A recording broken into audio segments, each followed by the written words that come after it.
ফরহাদ ভাই। উনি একমুখে দুই কথা বলার মানুষ হিসেবে সবার সামনেই পরিগণিত হয়েছেন। প্রথমত উনি সাক্ষাৎকারে শিবির সম্পর্কে বহুত ভালো ভালো কথা বলেছেন, বলছেন রক কাটার কোনো ইতিহাসই তার কাছে নাই। এবং যেটা বলা হয় যে পলকের আমরা মনে হয় একটা দেখেছি যে প্রথমে বলছেন ইন্টারনেট এমনি এমনি চলে গেছে, তারপর বললো স্যাটেলাইটের ভিতরে পানি ঢুকে গেছে। তো ফরহাদ সাহেবের বক্তব্যটা আমার কাছে ওরকম মনে হচ্ছে ছাত্রলীগে তো আমি যাইনি, ছাত্রলীগ আমাকে এমনি এমনি পদ দিয়ে দিছে, পদ দিলেও আমি রাজনীতি করি নাই। ফলে উনি যে মিছিলে ছিল কি ছিল না সেটা প্রত্যক্ষদর্শী মানুষ তো অবশ্যই আছে, সবাই জানে।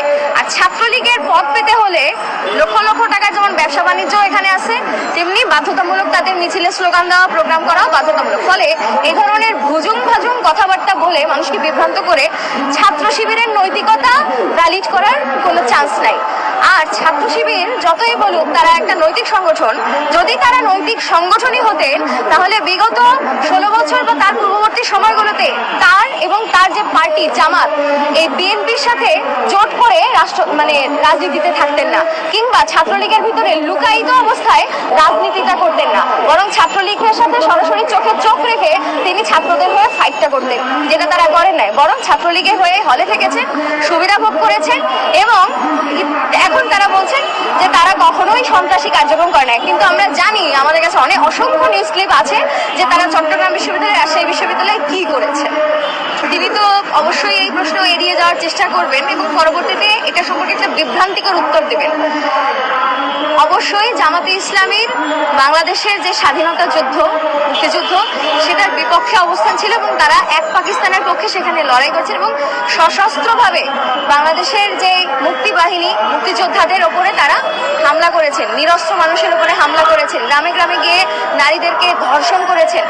এবং সব থেকে বড় কথা যে 14ই ডিসেম্বর যে বুদ্ধিজীবী দিবস আমরা পালন করি, আমরা একটু প্রশ্ন করতে চাই যে বাংলাদেশ, এবং আমি ঢাকা বিশ্ববিদ্যালয়ে দাঁড়িয়ে আছি, ঢাকা বিশ্ববিদ্যালয়ে যে বুদ্ধিজীবী, সেই বুদ্ধিজীবীদের লিস্ট কারা তৈরি করে দিয়েছিলেন?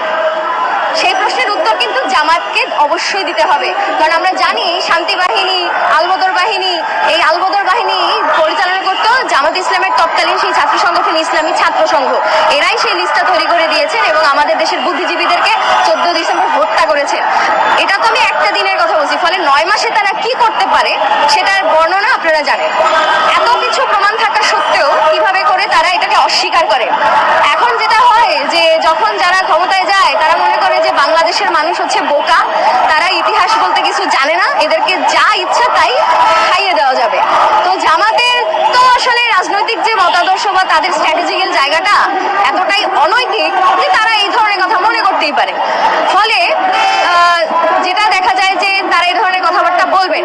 আমাদের জেনারেশনের ক্ষেত্রে যে ঘাটতিটা, যে আমরা যারা 2000 বা 2003-4 এই সময়টা জন্মগ্রহণ করেছি, সেই আমরা কিন্তু আসলে জানি না যে জামাত বা ইসলামী ছাত্র শিবির এবং মুক্তিযুদ্ধের যে ইতিহাস, সেটার প্রকৃত ইতিহাসটা কি।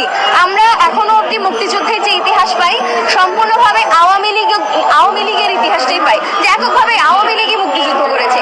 কিন্তু মুক্তিযুদ্ধ ছিল জনযুদ্ধ, সর্বস্তরের মানুষ সশস্ত্রভাবে সেই সংগ্রাম করেছে এবং জামাতের বিরুদ্ধে কিন্তু সেই লড়াইটাও ছিল।